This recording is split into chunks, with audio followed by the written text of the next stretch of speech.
Friends, welcome back to my channel. तो I no हमारा अब टीजीटी और पीजीटी दोनों का एग्ज़ाम हो चुका है और आई होप आप सभी का एग्ज़ाम बहुत अच्छा गया हो। मेरा एग्ज़ाम भी अच्छा ही गया है, ठीक ठाक गया है। तो अब मैं आज सिर्फ इस वीडियो में मैं सिर्फ हिंदी वाले बच्चों के बारे में बात करने वाली हूँ, जो हिंदी जिनका जो मेन सब्जेक्ट है वो हिंदी था।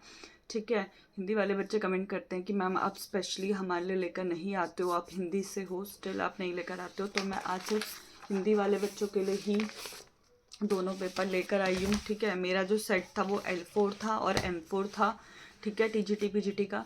तो आप ज़रूर कमेंट करके बताना कि आपके कितने मार्क्स बन रहे हैं, क्योंकि मैं जानना चाहती हूँ, मैं देखना चाहती हूँ कि हिंदी में कितने मार्क्स पे सिलेक्शन हो सकता है या होना चाहिए। ठीक है फ्रेंड्स, तो जो मेरे स्कोर बन रहे हैं वो दोनों में 180 प्लस बन रहे हैं, 180 के आसपास, 180 प्लस ऐसे ही बन रहे हैं।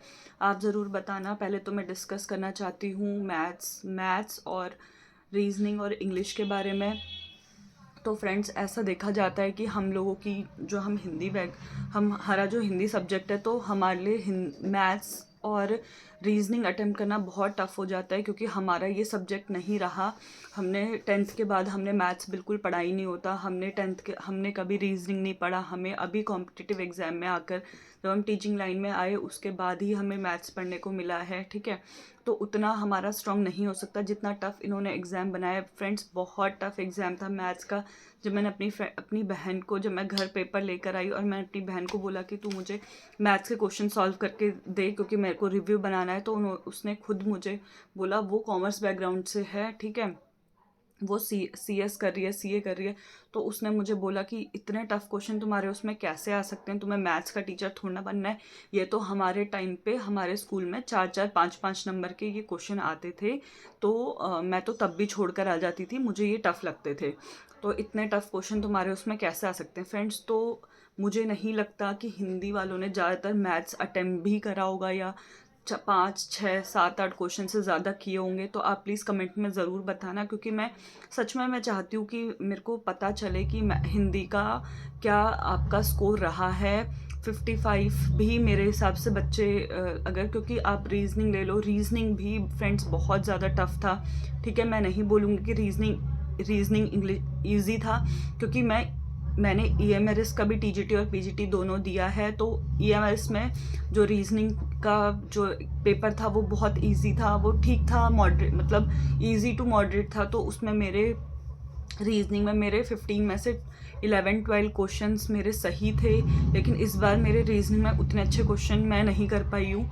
ठीक है, उतने अच्छे से मेरे सही नहीं थे, मेरे दोनों में 15 से कम ही सही हुए हैं। तो मैं ये बोल सकती हूँ कि रीजनिंग का भी जो लेवल था वो बहुत घुमावदार था, बहुत लेंदी था, और हर क्वेश्चन को बहुत घुमा के दिया हुआ था, न्यू पैटर्न्स थे। तो मतलब मान लो कि KVS ने अपना जो वो पहले एग्ज़ाम बनाता था और ये जो उसने एग्ज़ाम बनाया, उसने, बोलते ना कि एक जो टफ एग्ज़ाम होता है, कि उसने उसकी सारी हदें पार कर दी हैं। इतना तो KVS ने कभी भी इतना टफ एग्ज़ाम नहीं लिया। और उसके साथ साथ कभी नेगेटिव मार्किंग भी नहीं होती थी। जब नेगेटिव मार्किंग नहीं थी तब इजी एग्ज़ाम होता था। अब जब नेगेटिव मार्किंग है तो इतना टफ एग्ज़ाम लिया गया जिसका कोई मतलब नहीं था। हमें UPSC नहीं करना, हमने बैंकिंग की तैयारी नहीं करनी, हमें सिंपल सा, हम हिंदी से, हमें हिंदी पढ़ाना है, जो इंग्लिश सब्जेक्ट से उसको इंग्लिश पढ़ाना है। मुझे नहीं लगता इतना, ये कहीं इतना काम आने वाला था नहीं जितना इन्होंने टफ बनाया। आई थिंक इनके पास एक मतलब मान लो कि जितनी वैकेंसी हैं, इनको बस वो चाहिए थे जो बहुत पढ़े लिखे हो और जो आके जुड़ जाए।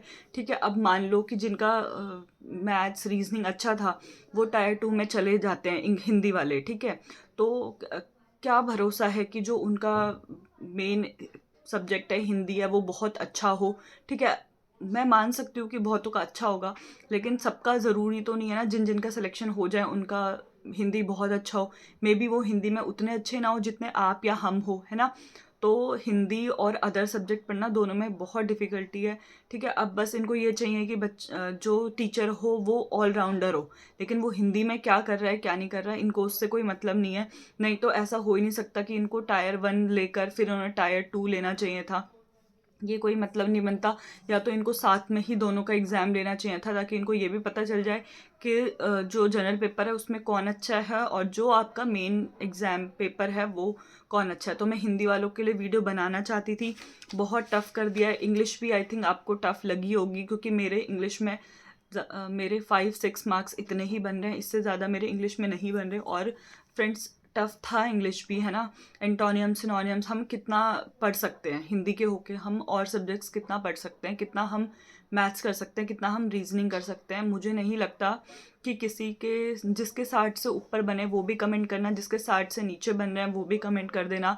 मैं चाहती हूँ कि आप जितने ज़्यादा से ज़्यादा हो कमेंट करो इस वीडियो में, ताकि हम एटलीस्ट हिंदी वाले बच्चों का बता सके कि क्या सेफ स्कोर होगा, और हम खुद जान पाए, हम लोग जब हम कमेंट पढ़ेंगे या जब आप भी कमेंट पढ़ोगे या देखोगे कि किसने कितना नंबर लिखा है, तो वो ज़रूर बताएगा कि मतलब कि तो पता चले कि कितना मार्क्स एटलीस्ट बन रहे हैं, क्या कट ऑफ हिंदी वालों की एग्जैक्ट होने वाली है, और कौन टीयर 2 की तैयारी कर सकता है। और अपना EMRS का भी ज़रूर बताना इसी वीडियो में, ठीक है। और जो भी आपको डिस्कस करना हो वो ज़रूर बताना, ठीक है। हिंदी का देखो, मैं अगर आपको बताऊं कि जो हिंदी वाला पार्ट था 10 नंबर का, वो बहुत अच्छा था, ठीक है। इजी था, इजी टू मॉडरेट था। हम लोगों के लिए इजी रहा होगा, लेकिन जो अदर सब्जेक्ट वाले होंगे उनके लिए मॉडरेट वो बोलेंगे, ठीक है।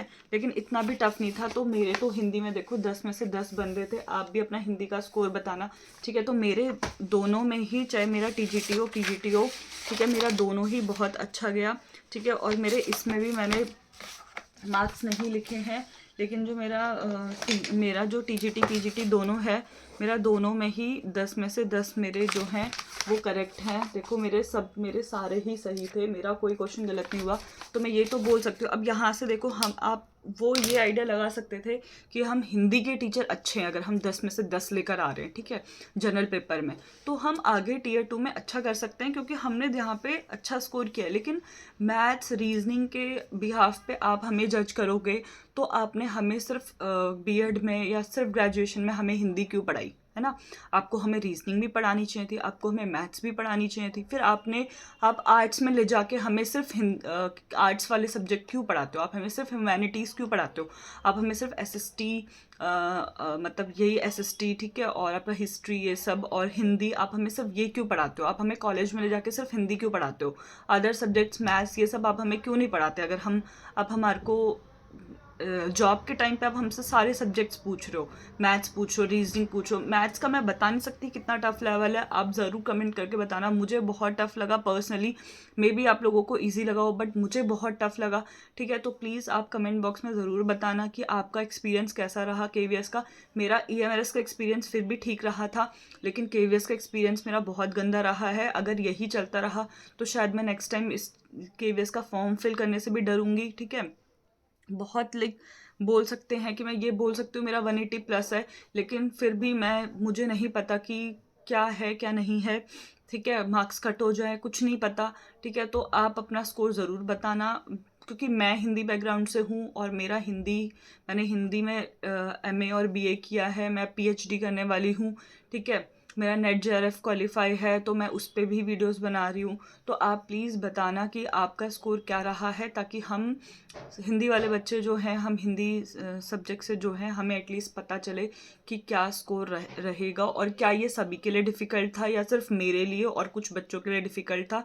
तो प्लीज़ एक ऑनेस्ट रिव्यू ज़रूर देना, ठीक है। अगर आपको ये वीडियो पसंद आया तो प्लीज़ हिंदी वाले बच्चे, मैं सीरीज़ भी लेकर आ रही हूँ साहित्य वाली, मैंने 4-5 वीडियोस पोस्ट कर दिए हैं। एग्ज़ाम की वजह से उतना टाइम नहीं मिल रहा था, लेकिन अब मैं डेली 1 से 2 वीडियोस हिंदी साहित्य की ज़रूर लेकर आऊँगी। अगर आपके कोई स्पेशल टॉपिक हो तो मुझे कमेंट बॉक्स में इसी वीडियो में ज़रूर बताना। आई होप आप लोग ये वीडियो देखोगे, ठीक है। और अगर आप हिंदी बैकग्राउंड से हो तो प्लीज़ इस चैनल को सब्सक्राइब कर देना। मैं चाहती हूँ हमारा एक चैनल बने, एक कम्युनिटी बने, जिसमें हम सब जुड़ सके।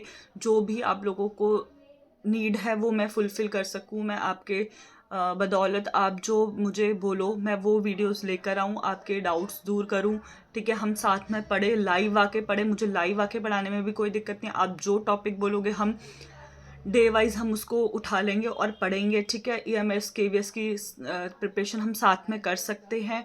मैं ये वीडियो बहुत टाइम से बनाना चाहती थी, लेकिन उतने लोग जुड़ ही नहीं रहे हिंदी वाले, तो मेरे को लग रहा था कि कोई फ़ायदा नहीं है ये वीडियो बना के। लेकिन आई होप इस वीडियो को देखकर सब आए, और अगर आपको ये चैनल पसंद आया हो, वीडियो पसंद आई हो, अगर मेरा रिव्यू आपको ऑनेस्ट लगा हो, तो उसके लिए मुझे लाइक शेयर सब्सक्राइब मेरे चैनल को ज़रूर करना, ठीक है। आपका धन्यवाद। मिलती हूँ आपसे ऐसी और वीडियो में। अगर आप बोलोगे तो हम इसी सेशन को दोबारा एक बार लाइव कर लेंगे, ताकि सब हिंदी वाले बच्चे आकर जुड़े। मुझे कमेंट बॉक्स में प्लीज़ अपना ऑनेस्ट रिव्यू देना कि आपका एग्ज़ाम कैसा गया KVS का, ठीक है। TGT PGT दोनों के मार्क्स बताना मुझे। तो इस वीडियो के लिए इतना ही। धन्यवाद।